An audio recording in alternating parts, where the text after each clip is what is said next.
So this is our last session of Collecting with Empathy. Welcome everybody to this session. Um, you know, it was slated to be an hour and a half, and I think that it'll probably be more like an hour. But again, welcome to this class. Um, I'll go ahead and take myself off camera, or on camera. Anyway. I'll come on camera so that I can introduce myself. My name is Erin Hancock, and I am a manager on Ensemble's Experience team. And I am one of your facilitators for this class today. My co-host is Gwen. Gwen, would you like to introduce yourself? Hey, Erin, thank you. Hi, guys. My name is Gwen Collins, and I'm co-facilitating with Erin today. And we are so glad that you're here this afternoon. I hope maybe you have a snack and a beverage or something so you can snuggle in and take this journey about collecting with empathy with us. So sit back and enjoy the ride for the next 60 minutes or so. We're so glad you're here. So we will be asking for your participation. That's primarily in the chat. So, just like, crack your knuckles, get ready to type. This is our agenda today, and it looks like it's pretty packed, but we move pretty quickly. So we'll be talking about the psychology of collecting, confidence in collections, methods of payment and financial assistance, timing the conversation, repetition and taking initiative, and then engaging with empathy. So, this is all about utilizing the tools that you have and maybe helping you think about things in a different way.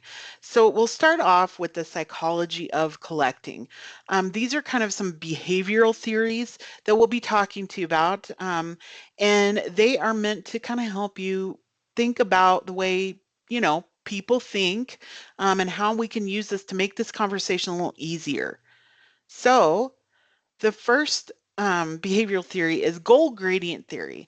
And this theory suggests that people become more motivated to reach a goal when they feel like they're closer to reaching the end of it. Okay. And so the best example we could come up with was like a coffee punch card. And I know that nobody really uses paper punch cards anymore, but we have loyalty and reward cards, and they kind of work the same way. You get something if you spend so much money. And so this is how goal gradient theory works, because when you start getting to like, cup 7 or 8 on this punch card, you start getting a little excited. Maybe you're even buying your friend a cup of coffee because you see yourself completing this goal. And in the same way, we want to help patients visualize paying off their bill, that being the goal, right? And so any way that we can do that is helpful. And we sometimes have incentives we can do that with. So things like interest-free payment plans or prompt pay discounts, those incentivize patients to pay. I'm sure that everybody's been in the situation. If you have prompt pay discounts, somebody's like, "Nah, I don't want to pay," and then you say, "Well, if you pay it in full, you get this discount." They all of a sudden they're you know utilizing this goal gradient theory, and they're like, "Oh, hey, I want to get that paid off, so I'll go ahead and pay it today." So if you do not have the options for interest-free payment plans or prompt pay discounts, think about ways that you can incentivize patients to pay their bill, kind of, help them see that end goal and make it feel like it's in sight.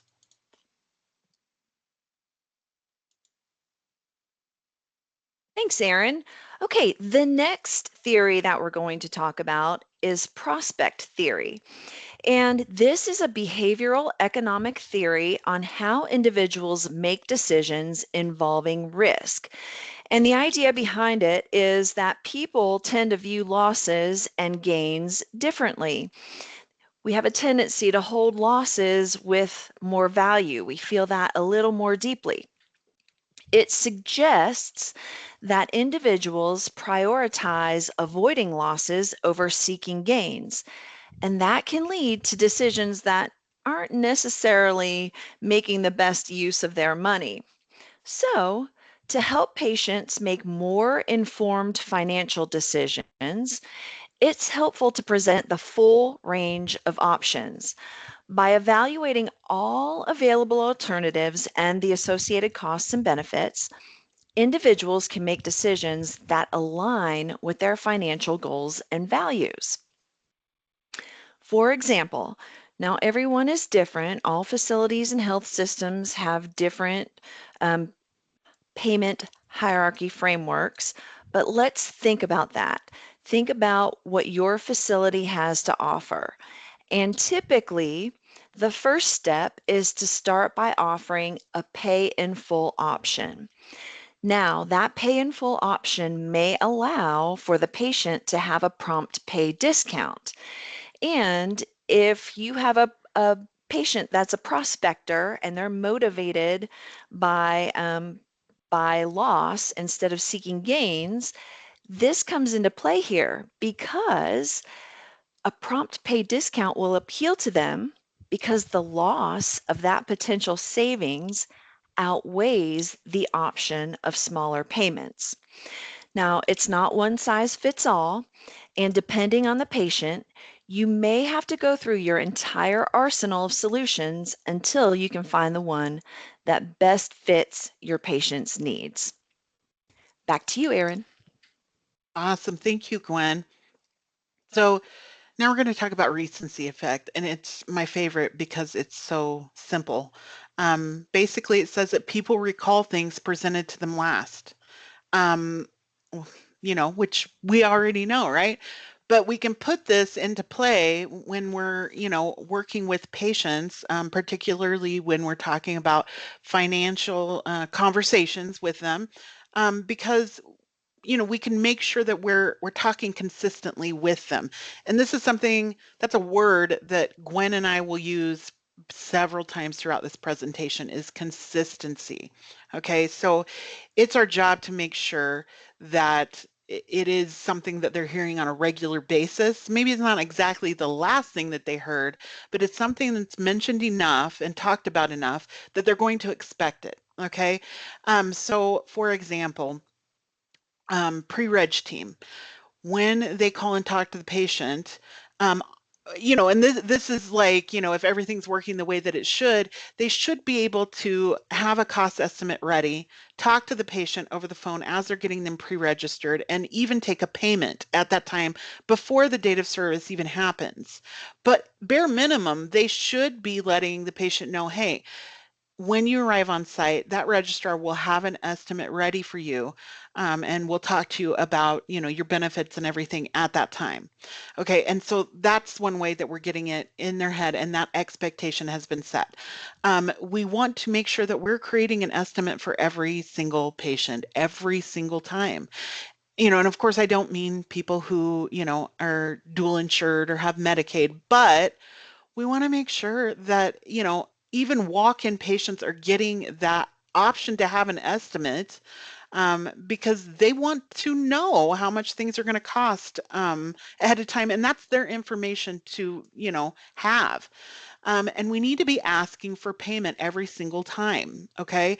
That conversation needs to have the same sort of layout, groundwork every single time that we have it, which means that we are asking them to pay.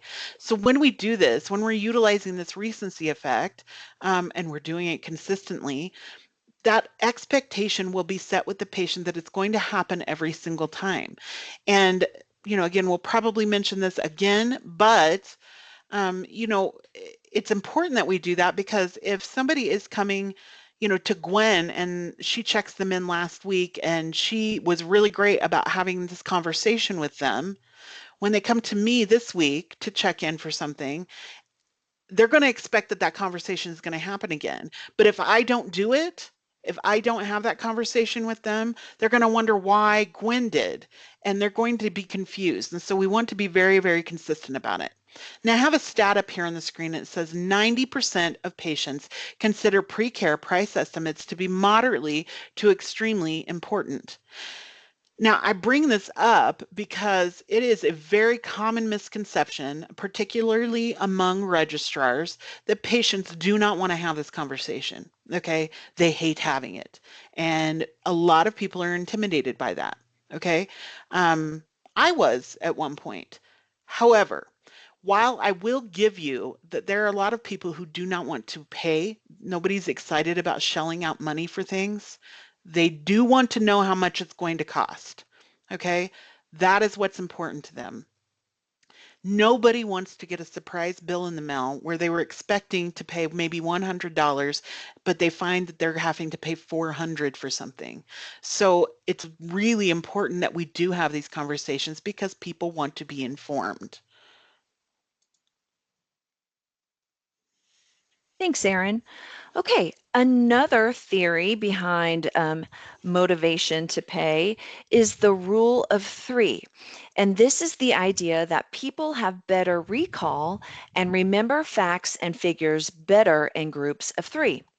So when we talk about a patient's liability with them a minimum of 3 times, they're more likely to decide to pay on their date of service or expect that that conversation is going to come up and they'll be ready to pay on the date of service. These conversations can happen at different touch points along the patient's financial journey. It can happen at pre-registration, registration, and at discharge. And while 3 times may not always be necessary, it will help the patient remember they do have a financial responsibility. Now, you've heard this word a couple of times, consistency. Mhm. All of these, right, Erin? All of these really Mhm. rely on consistency. So if you're already asking for patient responsibility consistently at pre-registration, you're probably starting to log those 3 opportunities to address patient responsibility, right? So it can start at the point of scheduling, it can happen again at registration, and again at discharge or at checkout. So for associates who struggle to bring up costs and payments, committing to practicing this rule of three can help normalize those conversations, right? And you can start your conversation out by setting the tone and setting the expectation that we're going to be talking about not only what to expect using AIDIT, you can see up on your screen AIDIT there, but that you're also going to have a financial responsibility today. You can start your conversation with, "Good morning, Mrs. Smith. My name's Gwen. I'll be verifying your information and reviewing what your responsibility will be with you today." And that's a great way to kick off the conversation and plant the seed that we're going to have a financial conversation once we go through everything else. Now, I know that these theories are a lot of information. So before we go to the next section, let's just do a quick recap of the 4 theories that we talked about. First was the goal gradient theory, and that suggests that people become more motivated to reach a goal when they feel they're closer to reaching the end goal. So remember that coffee punch card. Next, we talked about prospect theory.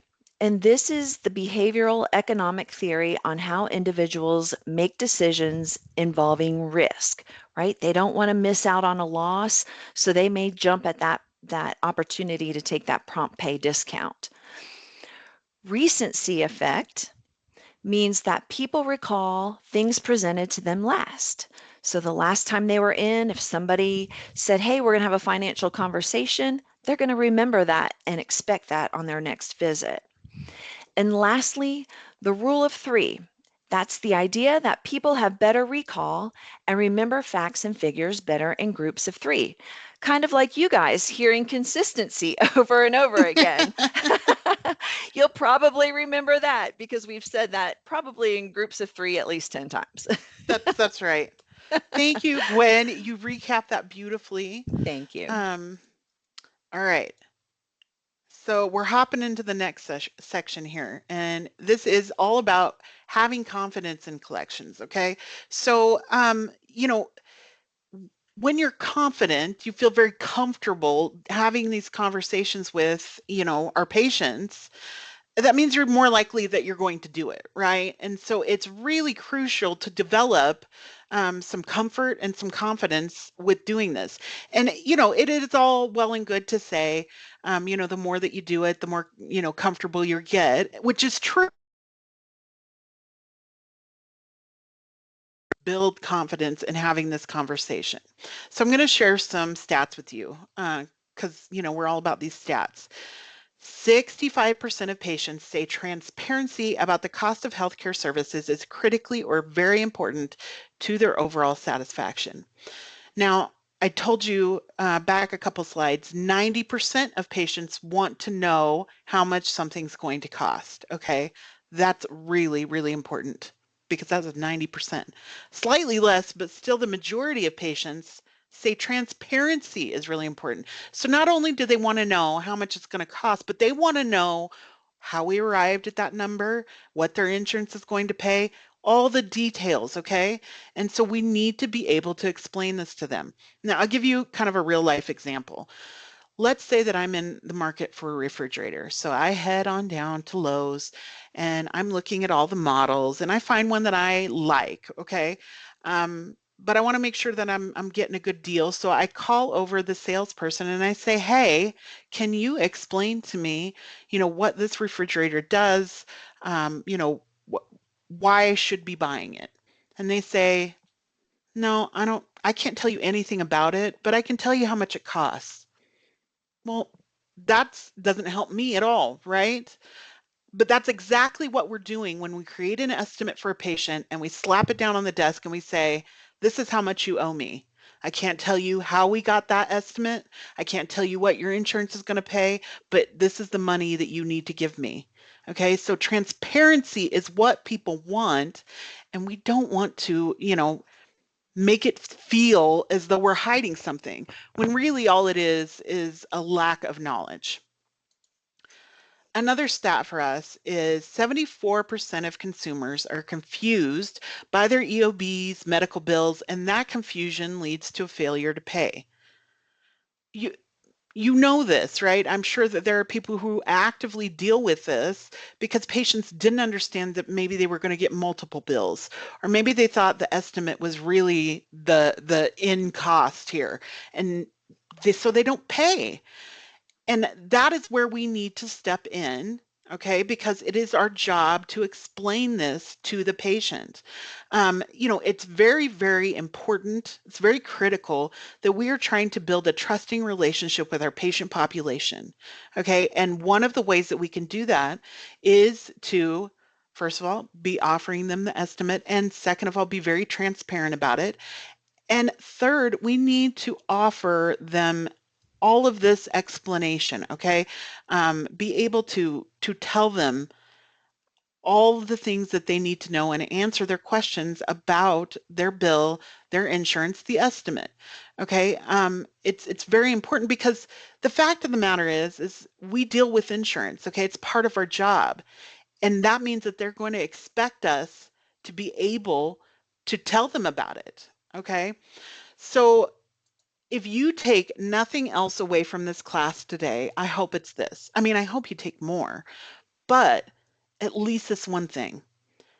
That conversation is not about how much money we can get from the patient.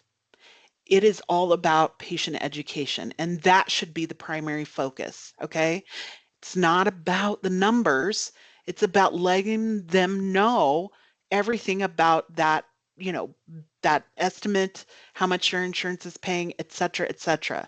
That is the focus of that conversation. And if you can start thinking of it that way, I guarantee you that it will make it easier for you. Just to give you a little background, I worked for a very long time on-site patient-facing as a registrar. And when I started working for the hospital that I used to work for, they were not for profit, okay? And so we were not required to collect anything at all. And the only time I had to deal with insurance was to make sure that I was entering it correctly into the computer. That is it. That is all of the knowledge that I had. So when we were bought by another entity and we were made for profit, It was quite a change, okay? And I had to get around the fact that I was not used to asking people for money, and that felt almost offensive to me. But once I started realizing that this is for their benefit and they want to know this information, it vastly changed how I thought about this conversation. So think about it as educating the patient, making sure that they understand. And by doing that, we are also, again, being consistent and setting that expectation that they're going to have this conversation at every visit. So, with that in mind, I want to give you guys a little quiz here. And this is where, you're getting your fingers all ready to type in the chat. We need to know, these are very common insurance terms, okay? So I want to ask you guys, put in the chat, how do you explain a deductible to a patient? What's a deductible?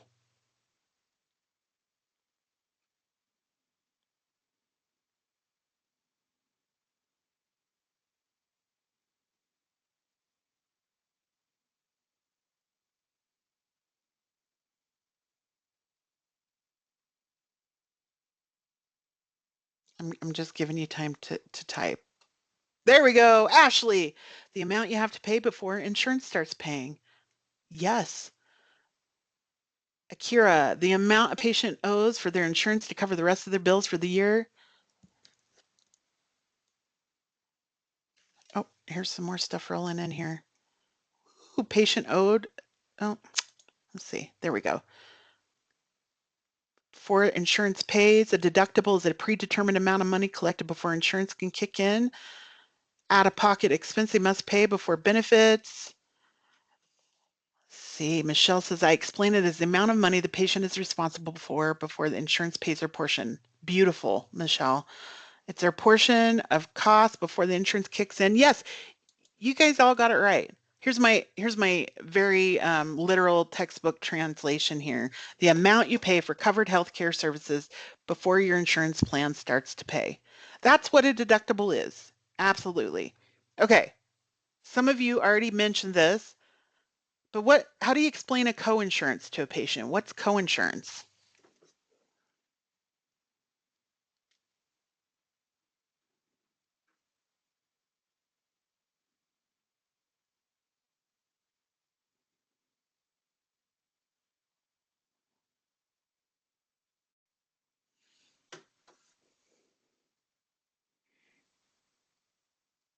This is what you pay after your deductible, the amount you pay that goes towards your out-of-pocket, amount that must be paid before your coinsurance kicks in or what your insurance will pay, this percentage after deductible of the remaining balance owed.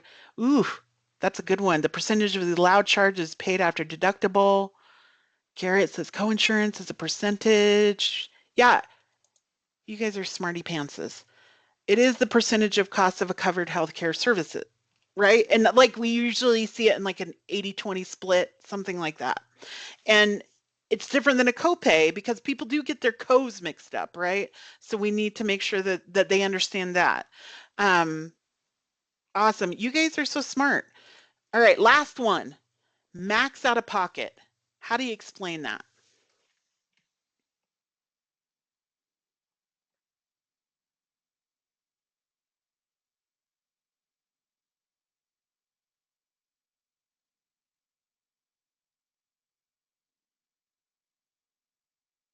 Max the patient will have to pay for the year. Good one, Cassandra. Let's see. The max out of pocket you can pay until insurance pays 100%. Yes, the maximum yearly expense paid by subscriber. Yeah, yes. Akira, max patient pays for the whole before insurance pays. Yeah, you guys are so smart. The portion of your covered medical expenses that you can expect to pay during a plan year. And it is everything that you need to pay before insurance pays 100%, right? The way that you guys are explaining it, so much better than my textbook explanations up here. Now, I want to give you sort of an illustration of why this is so important. So I told you that I worked on site for a very long time and I had to start creating estimates and I didn't really understand insurance, but I thought I did. Okay. So This happened about 2 or 3 times before somebody helped me out here. I would create these estimates, hand them to the patient, and there were a couple people that said, "No, wait, I've already met my deductible. I don't need to pay anything today." And I thought that was the way that it worked too. So I said, "Oh, okay, yeah, you're right. You don't owe anything." And that happened about 2 or 3 times, like I said, before my coworker overheard me and was like, no, no, no, no, no. That isn't the way that it works." So I did not, I was very ignorant, admittedly, about how insurance worked, what these terms meant. I didn't even know what max out of pocket meant. I didn't know there was such a thing. And so, it was very confusing for me. And it's actually a very common misconception, that when a deductible is paid, that insurance pays in full, you don't owe anything else. And so you need to know these things because, as you can imagine, that ended up causing issues for those couple patients that I told, "Oh, you're right, you don't owe anything."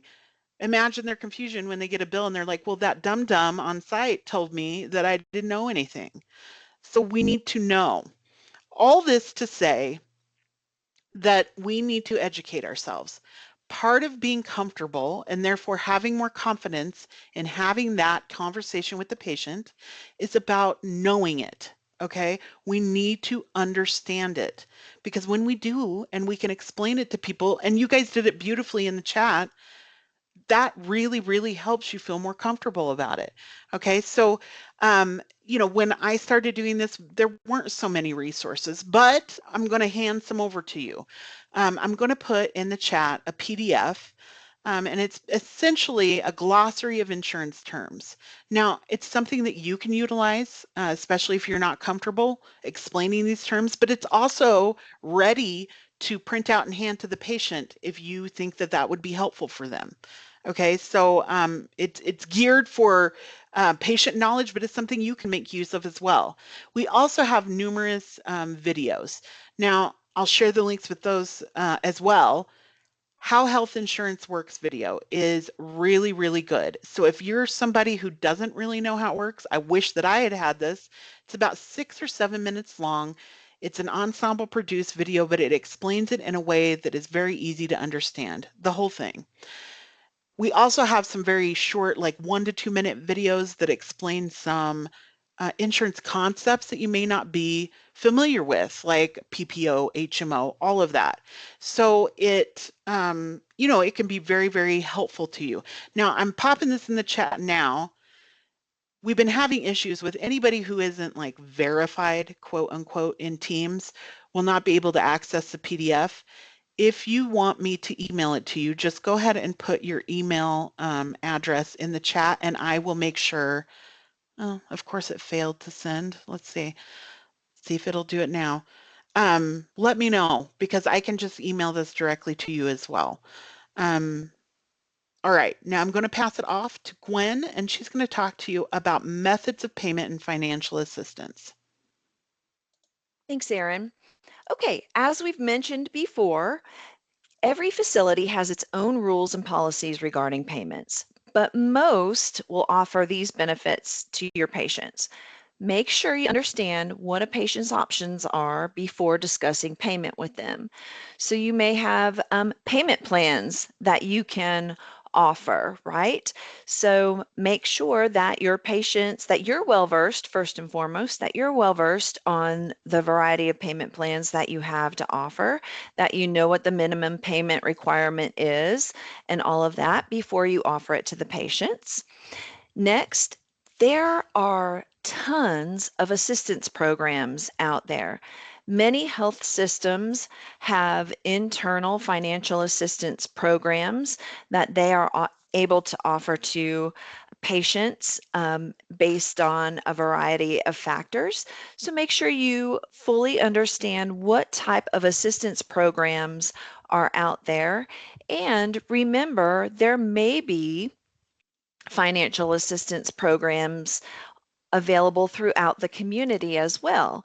And some good resources are financial counselors and social workers if you have those available in your facilities. And lastly, let's not forget about prompt pay and self-pay discounts. So you might have those prospectors out there that don't want to lose out on a good discount. So you would be able to offer them a prompt pay discount if you have that available at your health system. And for some patients who opt not to file insurance or are truly self-pay patients, there may be self-pay discounts available to those patients as well. I think it's a good idea to keep a tip sheet handy next to you because that can help you remember everything and present the information in an organized and clear fashion. But if you're ever unsure about what you have to offer, be sure that you speak with your supervisor or a financial counselor if you have questions. So Net, oh, sorry. I oh, go just wanted ahead. to address really quick. Eloy had asked, are prompt pay and self-pay one and the same? And they're not. If you are self-pay and you've determined that you're self-pay and you don't qualify for any kind of assistance, you get quite a significant discount. But a prompt pay would be like anybody is kind of eligible for that. And it's like usually with the caveat that you pay in full on the day of service, like whatever your insurance isn't paying for. Hope that helps. Thanks, Erin. Hmm. All right, so next, it's so important to have this financial conversations, and there are a ton of reasons why. But having transparent conversations with our patients helps them understand what to expect and how to plan accordingly. If we opt out of having a financial conversation with the patient, we could miss an opportunity to provide financial assistance to a dad who's wondering how he's going to pay for his daughter's upcoming surgery. Or, we could potentially, without realizing it, be discouraging patients from coming back to us because they may opt out of seeking care if they feel like they can't afford it. So, do your patients a favor and talk to them about what they owe and what you have to offer, like your financial assistance program. This will help patients feel more in control of their healthcare journey. And don't forget, there could be plenty of other assistance programs out there that may not be insurance. There could be county health plans, VA benefits, a whole host of things out there available for our patients. So make sure that you are well versed and are able to clearly communicate these with the individuals that you see on a daily basis. So, guys, taking the time to have financial conversations, supporting financial advocacy for patients, and clearly outlining benefits prevent an unwelcome surprise during a time with so many unknowns. Demonstrating a sense of business as usual creates a positive expectation and experience for our patients. Erin, back to you. Thank you. I love it when you say back to you because I really do feel like we could be the best news anchors together, Gwen. A morning Okay. show for sure. Yeah, that's right. All right. So, I don't know why you guys, I'm so sorry. I keep trying to send the PDF through the chat and it's not working so great, but I've got anybody that I gave the thumbs up to, I see your email address and I'll send it after class. Um, so let's talk just for a moment about timing the conversation. Now, if you're somebody who works in, an outpatient a- area or ambulatory surgery, then you're probably thinking like, well, I don't know what you're talking about timing the conversation. I check them in and then I have the conversation. And that's true. But there are a couple of areas, namely the ED, but also if you are any kind of like inpatient financial counselor, you need to go up to the floor and talk to people. And that means that you have a little more leeway about when you can have these conversations and maybe, when you should and should not have those conversations. So, just for the purposes of these slides, we'll be talking specifically about the ED, but go ahead and you can apply a lot of this knowledge to anywhere really. So, it's harder to collect in the ED for several reasons. Namely, the first one is because it's they're usually there for an emergency, right? And that means that, it, it's a little bit more difficult to have a conversation with somebody who's in, dire straits. It's also, hard to determine, when you should be talking to somebody. So we'll kind of review that really quickly. So the first one is the big hard stop, red flag, don't go any further, and that's EMTALA. You guys probably are already familiar with EMTALA, but it absolutely has to be followed. And that basically means that we cannot talk to a patient about their insurance or have a financial conversation with them until after they've received either their diagnosis or treatment in the ED. Okay, that's just a huge no-no. Now, the next one is more of a recommendation than any kind of like demand, but it's usually best to wait to have that conversation until after you've verified a patient's insurance information with them. And I say this because I've watched a lot of registrars that go ahead and utilize whatever insurance is listed in the system, and then, use that acuity level and go ahead and generate an estimate only to find out that, maybe the verification tool wasn't up and wasn't running, or maybe the patient has a supplement that we didn't know about, or, all of those things could happen. And so it just kind of saves you time if you're going and talking to a patient after you've verified this information. And then lastly, probably the softest stop of all, it again, just a recommendation. It's probably best to wait until we've established a good associate-patient relationship through tools like AIDIT, so that they are more comfortable, we're more comfortable having that conversation. Now, above all, and this goes for every area that we work in, we need to utilize wisdom and empathy. Now, I say wisdom, and really we could just say common sense, okay? We need to be exercising common sense and definitely empathy when we are talking to patients about their finances, okay? So AIDIT, if you're not familiar with it, it's a Studer Group tool, and essentially it's a guideline on how to talk to people. And so A stands for acknowledge, I is introduce, D is duration, E is explanation, and T is thank. So that is what AIDIT is for. It kind of helps you through those conversations. Now, when we're talking about using wisdom and empathy or common sense, however we want to do it, we want to think about times that it's inappropriate to collect. And there are definitely those times.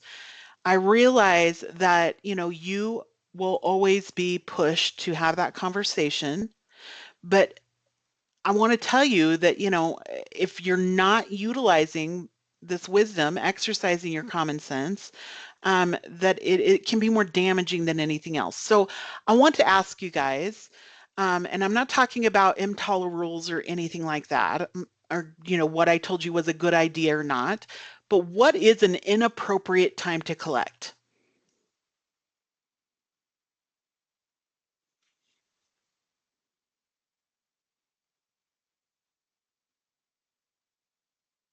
What do you guys think?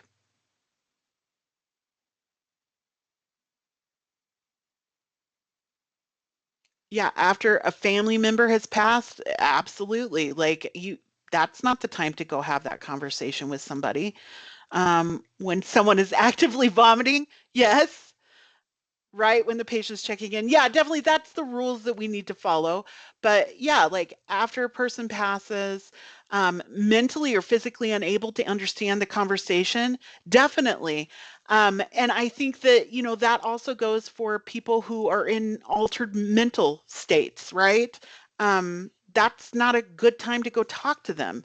If they're in critical condition, you know, and visibly irritated, see, this is where it really has to kick in with your wisdom and empathy, right? Like you have to decide, you know, is this like a conversation that I'm willing to have if I think that I can calm this person down?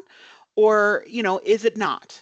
And that's the thing that it's really, really difficult to determine for some people. And so you really need to exercise this because even if you're in an outpatient situation and you're checking someone in and they are visibly distraught, upset, maybe it's about the exam or the diagnosis or whatever it is, that's still not the time to have that conversation. But certainly we're going to encounter these people in the ED. Now, I'll tell you what I recommend if, you find that you encounter people that it's just not a good time to have this conversation, and there will be those people. It is very helpful to have a business card of like a financial counselor if you have one of those. Maybe it's just, the number of somebody that they can contact when they want to set up payment arrangements. And you let that patient know, hey, when you are ready to have this conversation, this is the number that you need to call. And that may seem too intrusive to you, but I'll guarantee you that they will appreciate it later when they don't have to call around and search for somebody to talk to about this. Okay? And so it's really crucial that we think about this. Now, the whole reason that I bring this up is because I had my own experience with this. So, I told you that I worked on site for a very long time, and I worked at my hospital. It is the only game in town, so we just have the one hospital, and you know, you I knew everybody, okay, and I knew what everybody did. Now, I have an 18-year-old daughter. Um, that makes me feel old. But when I was pregnant with her, she was incredibly high risk, okay? And I had just found out that I was pregnant with her, and it had only been about 2 weeks. And my husband and I encountered a situation that we were sure that I needed to go to the ED for. Okay, so we headed to the ED and checked in and were taken back to a room, and the doctor was right there, okay, which never makes you feel great because if you're familiar with working in an ED, you know that they will usually let you wait if they don't feel like it's a big enough deal. But if they feel like it's a real true emergency, they're right there. So he came right in and he listened to me explain what was going on. And he told me, we're going to go ahead and order an ultrasound, but it does sound like you are miscarrying your baby. Okay. That was like absolutely devastating to hear. Okay. This is, my daughter is my first and only child, and I had just found out that we were going to have her, and I already was sure that I was losing her. So it was absolutely devastating. So he leaves the room to go order this ultrasound, and I still remember, um, sitting on the bed, and I've just lost it. I'm crying and everything. And my husband came and sat with me on the bed, and he's trying to comfort me, and he's upset and devastated as well. And in the midst of all that, the registrar comes bouncing into the room with a big smile on his face and say, "Hey, how's it going? I'm just here to collect your $50 copay." That felt like a real big slap in the face to me right then. Okay. And it was, it's not that he wasn't following EMTALA or anything like that. It's the way that he approached me completely. He chose the worst possible time, and I realized that he couldn't have known exactly when to approach me, but it was the worst possible time and with the worst possible attitude. Okay. It I just don't even know how words can't describe, okay? And the thing is because I worked for the hospital, I knew that he could see why I was there. And so what it told me is you don't care what I'm going through. You don't care how I feel. All you care about is getting your money. I was incredibly offended. And so much so that I thought, I don't even know if I want to come back here. And this is the place that I work. But I'm like, I don't want to come back here because that was just so heartless. So, you know, you may be thinking, Erin, maybe you're just being a little oversensitive. But I can guarantee you that the people that you see in the ED, a lot of them are feeling just as vulnerable, scared, stressed. You're not seeing them at their best. And so that means that we need to take that into account when we're approaching them. Okay. And I'm not asking you for perfection. Sometimes there is no perfect time. Okay. And it doesn't matter how you approach them, it's just not going to be welcome. But if we can do our very best to try to accommodate what they're going through, it goes a very long way. I want you to learn to read the room. You, yeah, Michelle, you need to put yourself in their shoes. You need to take a look at the board and say, what are they here for? How do I need to approach it? And watch what they're doing and let that dictate how you behave. Because while you're in an outpatient setting, people may love to be greeted with a, big smile and a hello. But if somebody's going through something, that's not what they want. It's really, really not. Cassandra, yes. And my favorite thing to say about this is read the room, because some people need to develop that a little more than other people. But do your best and work with, and you don't have to tell me that clinical staff in the ED is difficult to work with because I do know that. But do your best to work with them and determine what the best time is. Work with your other team members and say, maybe you're better at approaching this than me. Whatever it is you have to do, just think about it. And I just want you to take a moment and pause and think, if this were me, how would I want to be treated? Because I'll tell you, that definitely changed how I approach people. I definitely thought about it after that because I didn't want to make anybody feel that way. So yeah, Garrett, you do need to approach it. And anybody who works in the ED for long kind of gets the hang of it, but some people just aren't great at it. All right. So I'm going to pass it off to Gwen, and she's going to talk to you a little bit about repetition and taking initiative. Thanks, Erin, and thank you for sharing your story with us. Yeah.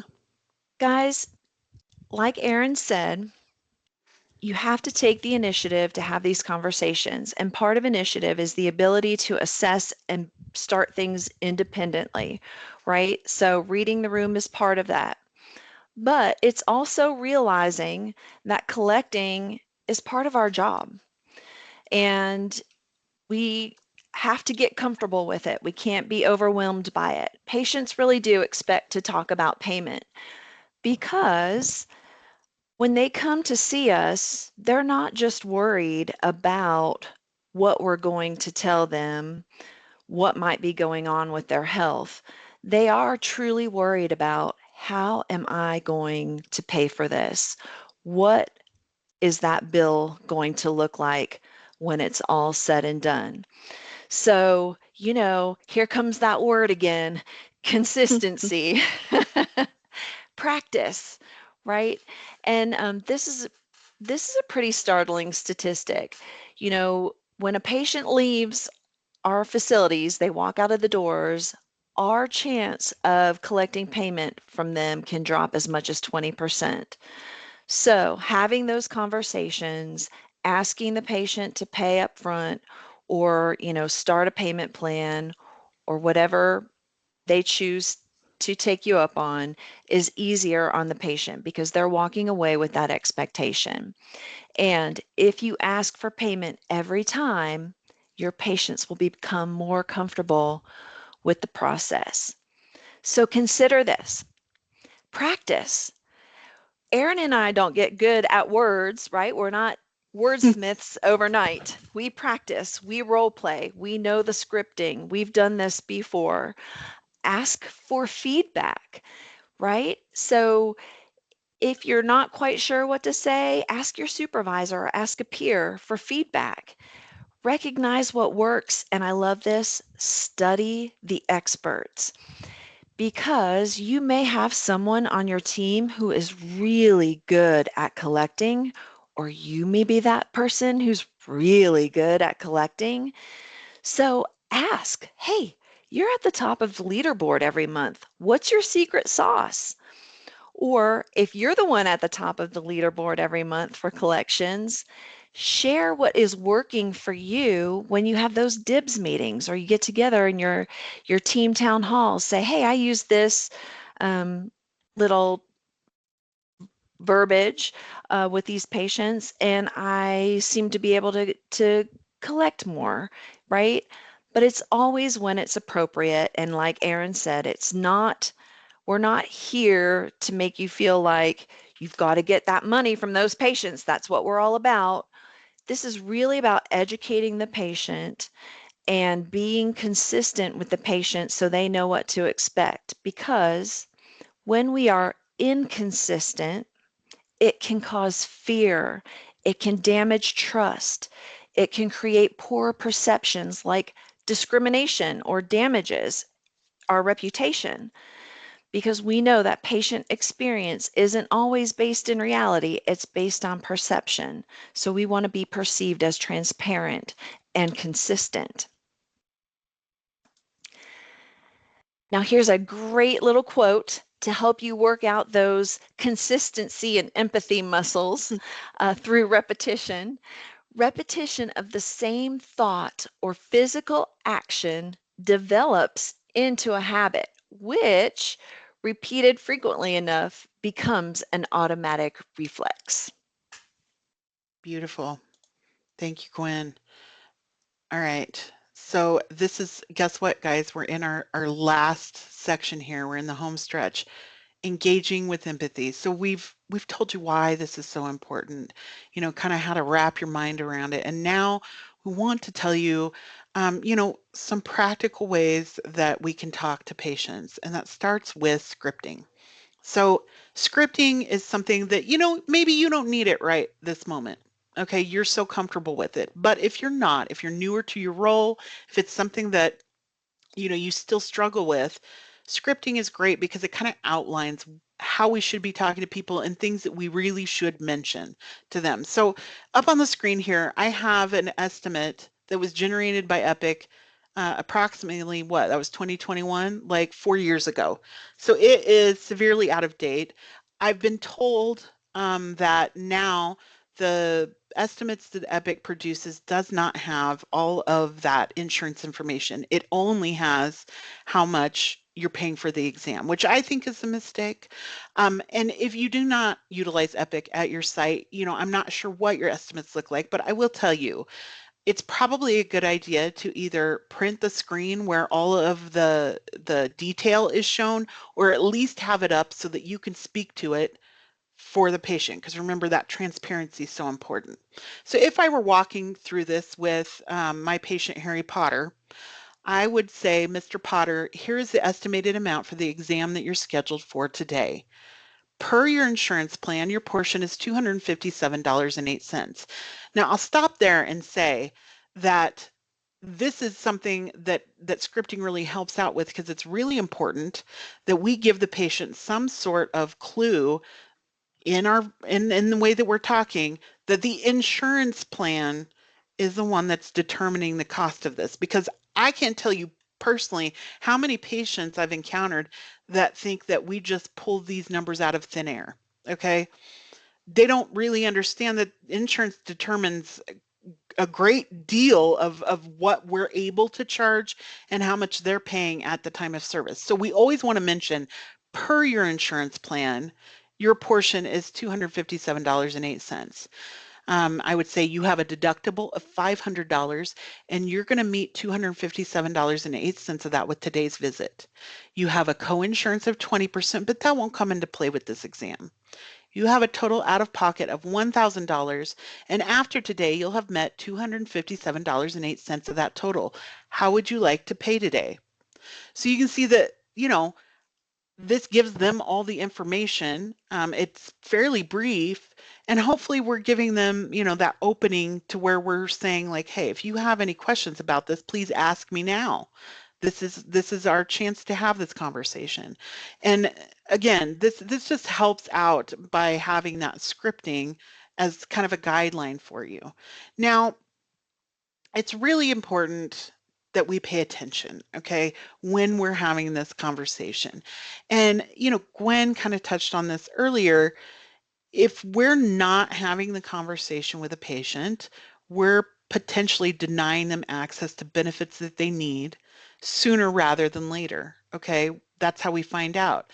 And one of the ways that we find out is when we're actually having the conversation and they seem very uncomfortable or squirmy, embarrassed, maybe angry, that we're asking them to pay or asking them how much they want to pay or something like that.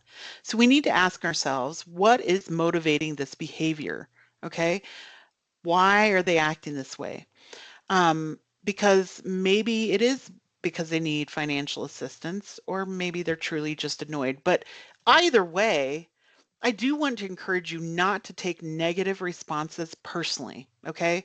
Because unless you're a big jerk, it has nothing to do with you. It's not about you at all.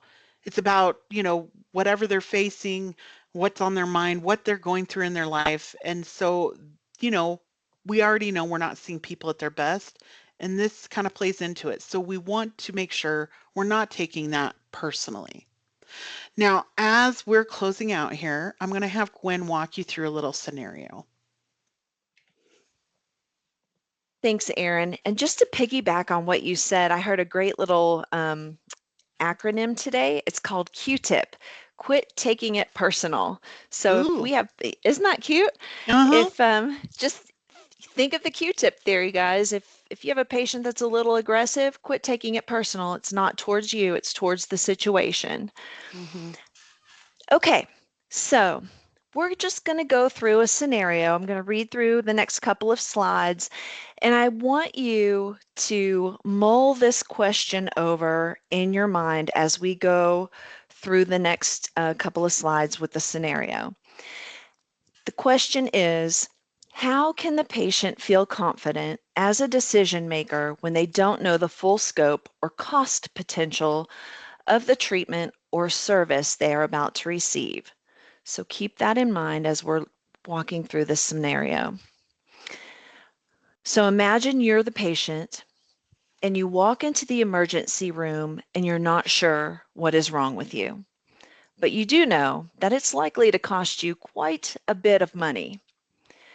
You're overwhelmed, not with only concern for your health, but concern over how much and when you'll be asked to pay. This compounds the stress in an already pressure-filled situation. Once you've been treated, if no one comes to speak with you about your financial responsibility, you may leave the facility still feeling residual anxiety about the situation. There is still so much uncertainty. Guys, when we give the patient all the information we have about their insurance, payment plans, and estimates up front, we are handing them some control in an uncertain situation.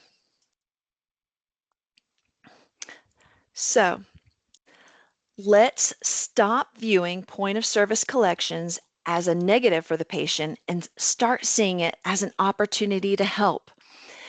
Confidently approach the patient at a good time with an estimate ready and be able to talk to them in an empathetic way about their options. Preparation and practice are key. You have the potential to make an impact for each patient. How are you going to be the difference?